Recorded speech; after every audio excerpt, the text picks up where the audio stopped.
The tragic story of Brian Connolly and the muscle-wasting disease that made him look older than he was will be explored today. But we also can't forget the mark Brian left on music today with his iconic band, Sweet.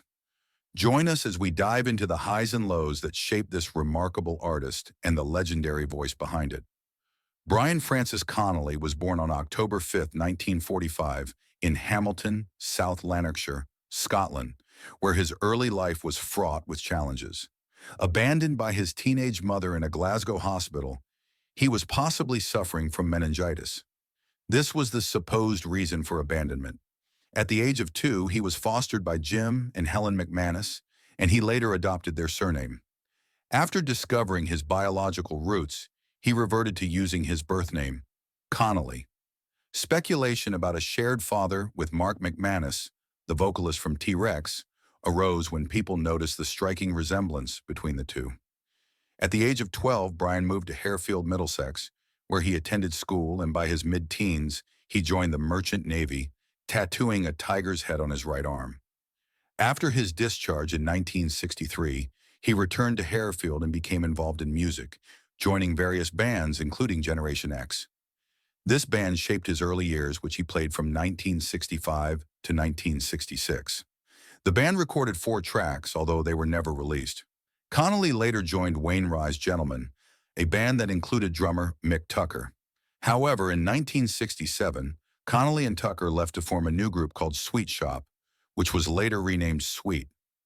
Their debut single, Slow Motion, was released in 1968, and their first major success came in 1970 when Andy Scott joined the band and they hit the charts with Funny Funny.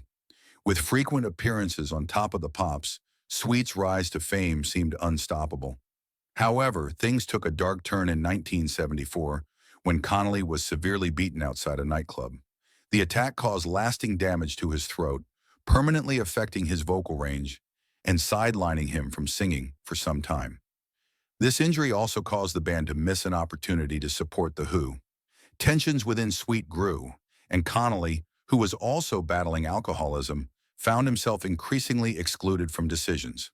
By 1977, Sweet was on a break, and in 1979, Connolly briefly attempted a solo career, performing in Munich and releasing Take Away the Music in 1980.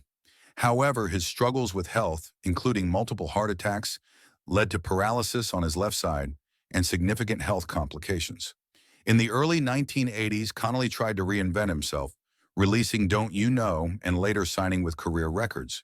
Though his music gained some attention in Europe, financial troubles and a significant tax debt caused setbacks. Personal challenges, including a divorce, further complicated his career. By the mid-1980s, Connolly was performing again with a new lineup of Sweet, but health problems continued to affect his performances. In the 1990s, he reunited with former bandmates for a brief period, but his health and legal battles overshadowed his efforts. Despite these obstacles, Connolly remained a beloved figure in the rock world. He continued to perform until his final days, passing away on February 9, 1997, at the age of 51, from kidney and liver failure. A memorial concert was held in his honor, and his legacy was cemented in the hearts of fans around the world. If you were a big fan of the band Sweet, what was your favorite song by them?